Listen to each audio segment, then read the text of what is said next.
who we So are. ladies and Pretty gentlemen, welcome to the African American Automotive Association booth at the 2024 SEMA Show. We are excited to be here for our third year, and I have a legend of the game here with me. I remember just always being in love with cars, and you would never see brothers on the TV show It's rare, like, especially like how y'all did it. right? Pimp My Ride took the globe by storm to see cars being built in ways that was familiar to us, but also to see a bunch of brothers on the TV show was nothing that I've ever seen before. It was so inspirational to me. Absolutely. And to have Q here, the original, the GOAT, at the SEMA booth means the world to me. So I wanted to Appreciate interview him, get to hear what he's doing, talk about what he was doing in the past. So without further ado, Q, welcome to the booth, baby. Thank you very much, bro. Welcome Appreciate to that. the booth, man. Hands up. Appreciate that. So what bro. you think about the Appreciate 2024 SEMA show, man? that. Oh man, it's the mecca of car shows, bro. So I mean, this is what I pretty much gear up for every year, bro. It's been 20. I believe this is my 23rd year coming out here. Kind of dating myself, sorry. But yeah, man, it's every year. It doesn't seem to disappoint, bro. So everything automotive is at this show, man. And all the guys, all the gearheads that have anything to do with the automotive show, if they can make it, they're here. They're here. That world is right here, bro. You got 4 days of it, and I love it, bro. Awesome. So the world knows you from Pimp My Ride. Yes. But I know that's not where your car love and car world started. What's kind of Right. your history before the show? Well, before the show, I used to, I actually drove a beer truck, bruh. So Ryan's dad, which is, the owner, he was a real good friend of mine. He owned a store out in Orange County, and I used to deliver to that store. Me and his buddy, him and his dad had a really, really good relationship. And a couple years later into it, Ryan moved out from Vegas to California, Orange County, and met Ryan. He talked about opening up a shop and, his dream of doing custom cars and mini trucks back then. And I just jumped in, bro, both feet. And, after we opened up West Coast Auto Trans, which was the first shop we did in Orange County, right? Small business, right? 90% of small businesses fail. We failed as well.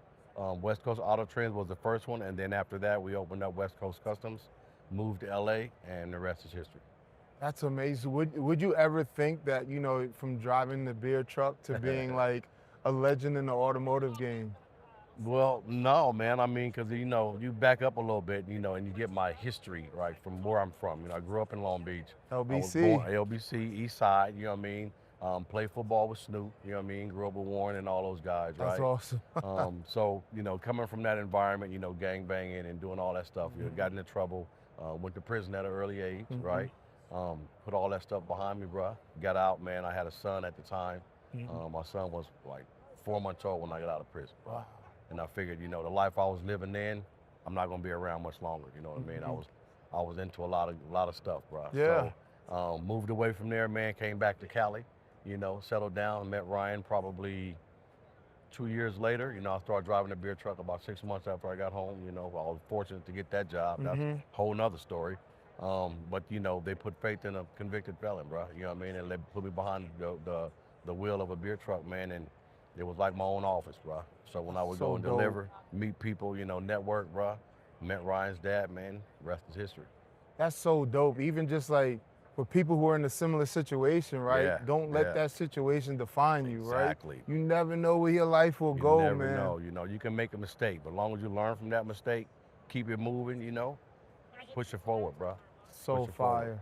So now we get to arguably the greatest automotive television show in history, Pimp My Ride. So Right. I'm 42, so I'm part of that MTV era. So Right, it was right. insane Oh, man. what that show was, man. How was that Bananas. experience? So, believe it or not, bro, when MTV came to do the casting, right, to shoot the pilot, Ryan, who was my partner at the time, he didn't want to do the show. He was adamant on not doing it. Wow. They came in with $15,000 to shoot the pilot and gave us 5 days. Third day in, it was just like, because we was already behind a lot of pressure with bills and, not being able to make ends meet, Life be right? lifing. Life be lifing, right? And, they came in with that idea. Halfway through, bro, he got a what I call anxiety attack, right? Came in after lunch, unplugging cameras, unplugging the lights, kicking out the producers. I was still gone. I hadn't came back yet. So when I came back, everybody was in the shop, somber faces, they wrapping up cores. What's going on, bro? It's like, Ryan doesn't want to do it, man. It's kicking us out. This is what the producers is telling me. What you mean, bro? Like, yeah, he told us to get out. Hold on, bro, I'll be right back. Went up to the office, talked to Ryan. Basically what I told him, bro, without getting too deep into it, you can't afford a 22-minute commercial. And you can't afford not to do this, bro. We're barely making bills right now. This is putting us in millions of people's homes every week. We're gonna do it. Don't come back out in this office, bro, until it's done, bro. That's so dope. Went back out there, bro, plugged it in. We got the pilot done, man. The rest is history, bro. Man. And that's how they got started. It's funny, you never know that something was on the brink of not existing. Oh, yeah. And I mean, how many countries worldwide? Like, it was insane. How big was Pimp My Ride? Like, do you know the numbers, how big it was? Yes, I do. So when we first started, of course, it was just nationwide. But by the end of it, it was in 104 countries. They were doing ad revs in the second year, 350 million a year, and just ad revs. Yeah. So the dope thing about Pimp My Ride is that not only did you get car people who watched it, but people that had no passion in cars was watching the show. I didn't know a person who didn't watch or know Pimp My Ride. So that's a very good point. We've been playing this game for like the last 4 months, me and a couple of my friends, right? We go random places, not here because everybody knows Pimp My Ride, but we're at restaurants, we're out in town, grocery shopping, whatever. I'm like, go ask her. You go up and ask her, have you ever seen or heard of Pimp My Ride? We've been doing that for 4 months. Not one person have we not found that haven't seen or heard of that TV show. And we've been asking people from all nationalities, like people barely speak English, got to have a translator. Yeah. They know the show. They know the show, bro.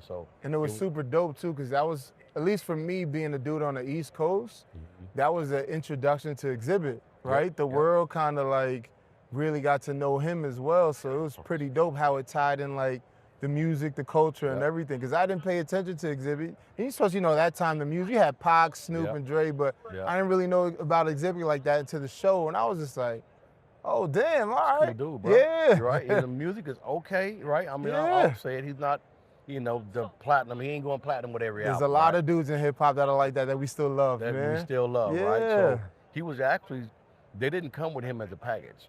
They had me doing what Exhibit was doing. They had me doing pretty much everything. Getting the car in, I would tell the client, what we're doing. When the car came in, I would explain to them. I had 32 guys around, but I didn't have enough time in the day to do it. And I would make them tell me exactly what they were doing right to the car, bro, like easy. Ish was he barely spoke English at the time. So I would literally have to stand behind the camera and say, talk to me, tell me what you're doing. We did that for 2 seasons, swear to God, bro. That's crazy. And he would have like 30 takes each one, bro. He would get choked up every time, right? Because English wasn't that good. End up being a diva, bro. Like, this was the upholstery interior, bro, right? Yeah. Doing interiors right now, bro. I don't charge no less than 50 bands for interior, bro. Yeah, he did amazing work, man. And still does. Like when you see on Still Pimpin, his work that's been out there for 20 years, bro, it looks like he just did it. Like I'm barely having to do the interiors, bro. Speaking of Still Pimpin', let's talk about that. Right, from Pimp My Ride to Still Pimpin'. So the Pimp My Ride show went on. I was on there for the 2 seasons. I stepped down when it started getting real funny. And then they did it for another 5 or 6 seasons, kind of ran into the ground, right? Speed up now 20 years later, just April, I think it was April 4th of this year, made 20-year anniversary from the first day we started. The first day that it actually aired, right? It's been 20 years, man. So damn, I'm getting old. Bruh, you telling me, bruh. So since then, I had this idea. Actually, I was at SEMA last year walking the floor. And I had this idea, man, telling people about, where I'm from. They meet me, oh, I used to love that show. What if I were to find some of these cars? I wonder where some of these cars and some of the people at. There was kids that are grown now, right? So I started doing my research. I got into the lab, started doing the research, ended up finding a lot of the cars, bro. A lot of the cars, and surprisingly, some of the contestants who were kids then actually still own some of the cars, bro. That's so dope. So with that said, I called Mike, I called Ish, I called X, and a couple other cats that was on the show. Jack did the computers back then. Alex did my wheels and tires, which he was in the booth earlier. called them up like, bro, what do you guys think about this, man? They were like, what the hell took you so long, bro? I love it. I love it. Right? I mean, they came right back in. So our production studio was in Arizona. I flew them out. We got one of the cars, actually the Scion. Okay. Kerry had a Ford Escort when he came in. It was in 2 different pieces. It was like unpimpable. So we gave him a new car, right? The Scion, that man had to still has that Scion today, right? So got it back. We're putting the whoop on it, you know what I mean? And with that said, I started looking for other people who had those cars, man. And I was surprised, bro. There's a lot of them out there. So we're about to bring it to you.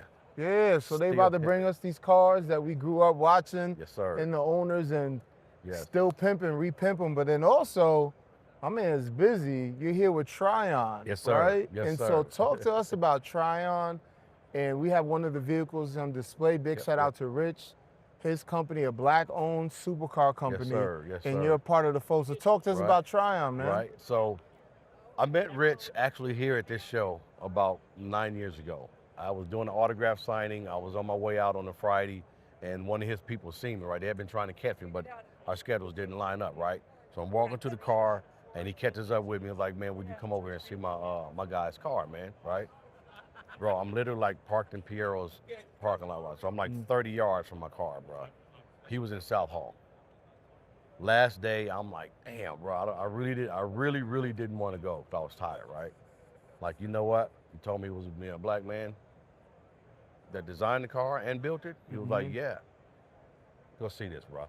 So not only did, I meet somebody that was, my color, a brother that was building cars, he was designing cars from a manufacturer standpoint, right?